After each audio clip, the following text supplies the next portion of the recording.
In Australia, in New South Wales, we have a law that was passed a couple of years ago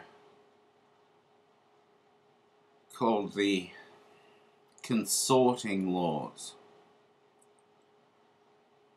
In a nutshell, what the consorting laws boil down to is that you're not allowed to regularly associate with two people who have a criminal record. It doesn't matter what that criminal record was for. It doesn't matter whether it was for shoplifting, marijuana dealing, or murder. It just doesn't matter. If you're friends with two people who have a criminal record, the police can give you a warning and tell you to stop consorting with criminals. That is, people with a criminal record. Now, when I tried to find out from the Australian Bureau of Statistics or any of these organisations, look, just how many people in Australia have a criminal record? And according to them, they don't know. Well, for starters, I think that's a crock of shit. The amount of statistics collected in our society, I don't believe for a second that they don't know how many people have a criminal record.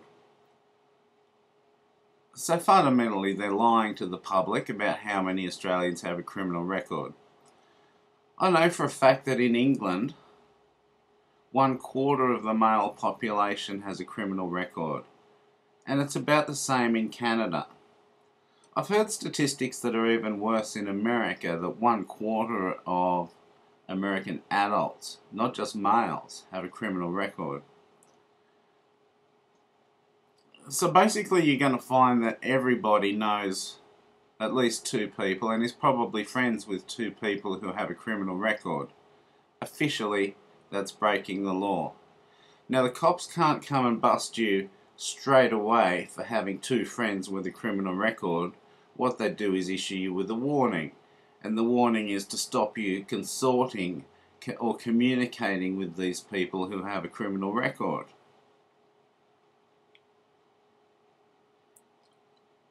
This does not sound like a free society to me, and it's not. Australia is becoming one of the worst countries to live under when it comes to the law.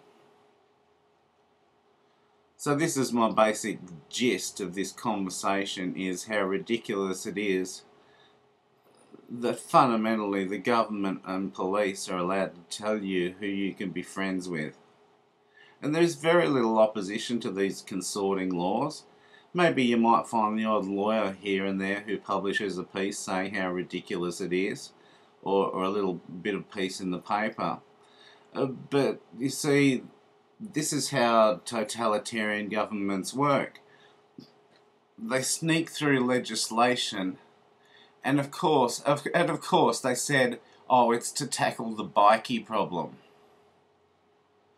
As far as I'm concerned, bikies are angels compared to politicians. You know, and in Queensland they have the VLAD laws, which is vicious, lawless, anti-disassociation laws. So number one, if you're a member of a bikie gang, you're considered vicious and lawless. And that's newspeak. Straight up. You want an example of newspeak? Oh man, it is alive and well in Australia. It's disillusioning to have to live in this country which 20 years ago used to be so free. How's this? I love this example. To get into the SCG to watch cricket, the maximum that one person was allowed to take into the hill, you know, the non-seating area of the cricket ground, was 2 cases of beer. 2 cases of beer per person. This is what's happened from the date of my birth, 1972, to now. 2015, we have gone from being completely free. Obviously not necessarily if you're an Aboriginal person, they have had it hard and still do it hard. But I'm tired of watching what's happening to this country.